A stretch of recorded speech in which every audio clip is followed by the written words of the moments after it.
সবাইকে আমার চ্যানেলে স্বাগতম। ধন্যবাদ সবাইকে আমার চ্যানেল থাকার জন্য। আজকে আমরা জানবো ভাইফোঁটা সম্পর্কে।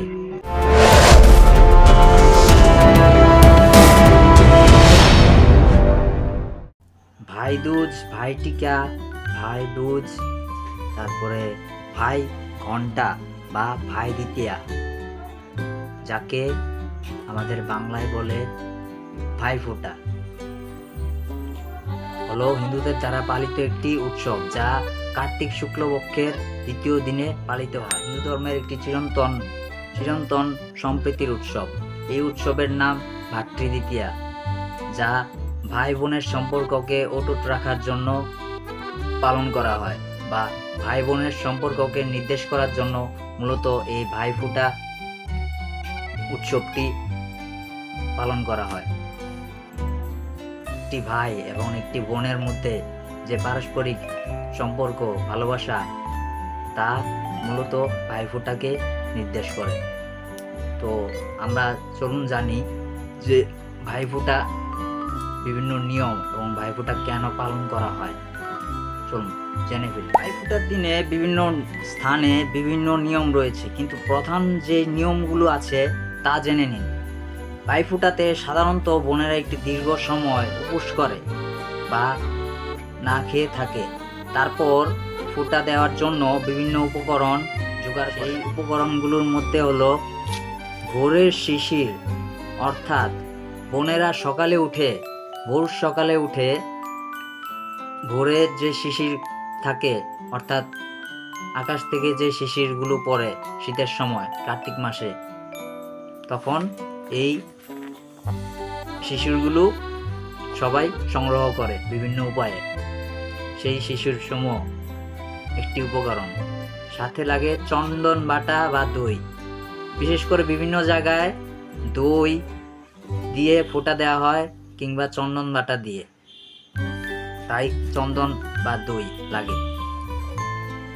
তারপর কাঁসার থালায় গঙ্গা জল, তারপরে তুলো, ধান দুর্বা, প্রদীপ, ধূপকাঠি, শঙ্খ, নারকেল, মিষ্টি সাজাতে হয়।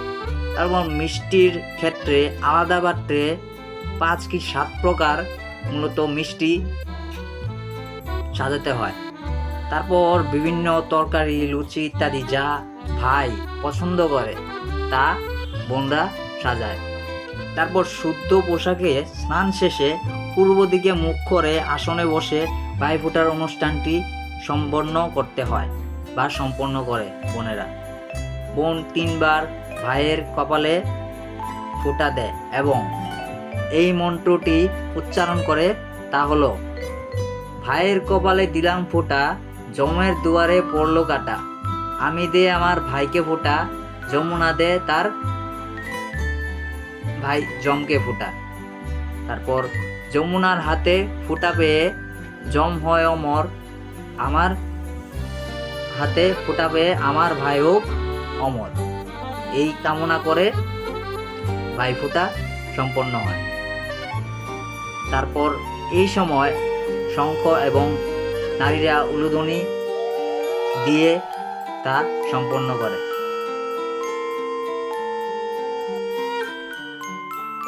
এখানে একটি বলে রাখি যে যদি বোন ছোট হয় তাহলে বোন ভাইকে প্রণাম করে আশীর্বাদ কামনা করে ভাইয়ের থেকে, এবং যদি বোন বড় হয় তাহলে ভাই বোনকে প্রণাম করে আশীর্বাদ কামনা করে, আর ভাই বিভিন্ন উপহার বোনকে প্রদান করে।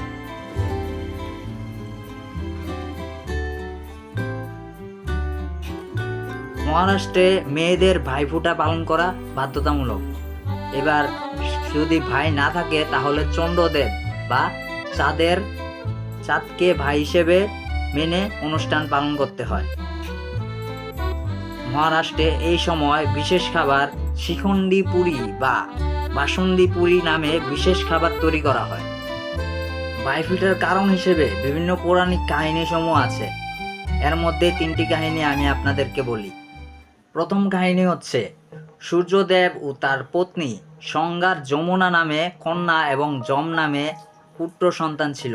তারা হলেন মৃত্যুদণ্ডদাতা যমরাজ এবং তার বোন যমুনা হলেন সূর্যের সেই দুই সন্তান পুত্র ও কন্যা সন্তানের জন্মদানের পর সূর্যের উত্তাপ স্ত্রী সংজ্ঞার কাছে অসহনীয় হয়ে ওঠে।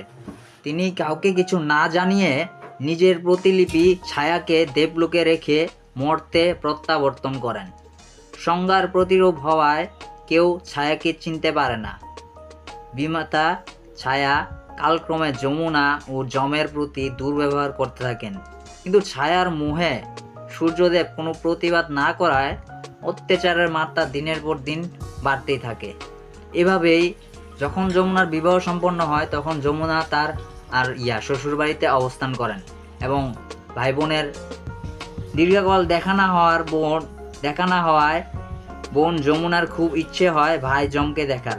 তখন ঠিক করলো যে করেই হোক দিদির সাথে দেখা করতেই হবে, তাছাড়া মন শান্ত হবে না। যম রাজদূত মারফত যমুনার নিকট বার্তা পাঠায়। ভাইয়ের আসার খবর পেয়ে যমুনা পরপরই অনেক খুশি হয়। কালী পূজার দুদিন পরে অর্থাৎ ভাতৃদ্বিতীয়ার দিন যমুনার বাড়ি যাত্রা করে। ওই যমরাজ বোনের বাড়ি এলে ভালো মন্দ খাওয়ার সঙ্গে সঙ্গে ভাইয়ের সর্বাঙ্গীন কুশল কামনা করে প্রার্থনা করেন। দিদির বাড়ি পৌঁছে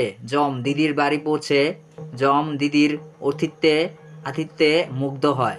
যম পৌঁছানোর আগে যমুনা বিশাল খাবারের আয়োজন করেছিল। দিদি যমুনার আতিথ্য ও ব্যবহারে সুপ্রসন্ন। যমুনাকে উপহার হিসেবে বরদান প্রার্থনা করেন এবং দিদি যমুনা এমনই এক বর প্রার্থনা করতে বলে যে বোনের চিরন্তন প্রার্থনা উচিত। যমুনা বলেছিল ভাতৃদ্বিতীয়ার দিন প্রত্যেক ভাই বোন যেন তার ভাইয়ের মঙ্গলময় জীবন কামনা করে এবং তার দিদি যমুনাকে তাই বর হিসেবে দান করেন এবং বোনের ডাক পেলে বারবার আসার প্রতিশ্রুতি দেন। এখানে যমরাজ আরেকটি বরদান করেন যে যমুনাতে একটি তিথিতে স্নান করলে বিভিন্ন পাপ ফুল থেকে মুক্তি পাওয়া সম্ভব বা যমরাজ নরক যন্ত্রণা থেকে মুক্তি পাওয়া সম্ভব। এরপর পিতৃগৃহে ফিরে যান। যমুনা তার ভাই যমের মঙ্গল কামনায় আরাধনা করে, যার পূর্ণ প্রভাবে যম অমরত্ব লাভ করে। এই ছিল একটি কাহিনী, পৌরাণিক কাহিনী। এবার শুনুন আরেকটি দ্বিতীয় কাহিনী, যা অনেকে বলে। ভগবান বিষ্ণুকে বলি বন্দি করে রাখেন, যার কারণে দেবতারাও বিপদে পড়ে যান। কোনোভাবে যখন বিষ্ণুকে উদ্ধার করা যাচ্ছে না, তখন নারায়ণকে বলির হাত থেকে উদ্ধার করতে সকলে লক্ষ্মী শরণাপন্ন হন। লক্ষ্মী উপায় হিসেবে বলিকে ভাই ডেকে কপালে তিলক এঁকে দেন। ওটা পেয়ে লক্ষ্মীকে বলি উপহার দিতে চান, আর তখনই লক্ষ্মী তার স্বামী অর্থাৎ ভগবান বিষ্ণুকে মুক্ত করার বরদান চান। আরেকটি কাহিনী আছে, ত্রয়োদশীর পরের দিন চতুর্দশী তিথিতে নরকাসুরকে বধ করলেন কৃষ্ণ। তারপর দ্বারকায় ফিরে এলেন কার্তিক মাসের শুক্লা দ্বিতীয়া তিথিতে। কৃষ্ণকে দেখে সুভদ্রার উচ্ছ্বাস বাধা মানছে না। অতএব দ্বারকা পৌঁছতেই কৃষ্ণকে তিনি বসালেন আসনে, তার কপালে পরিয়ে দিলেন বিজয় তিলক। অনেকে মনে করেন ভাইফোঁটার শুরু এখান থেকে। ভারতের বিভিন্ন রাজ্যে এই তিথিতে আলপনা দেওয়া হয়। তারপরে আরেকটি জানুন, এখানে একটি বিষয় যে ভাইফোঁটা মূলত ওই যমরাজের থেকেই শুরু হয়, যমরাজ এবং যমরাজের বোন যমুনার থেকে। বাংলার ঘরে ঘরে তারপরে বিশ্বের বিভিন্ন জায়গায় ভাতৃদ্বিতীয়া পালন হয়।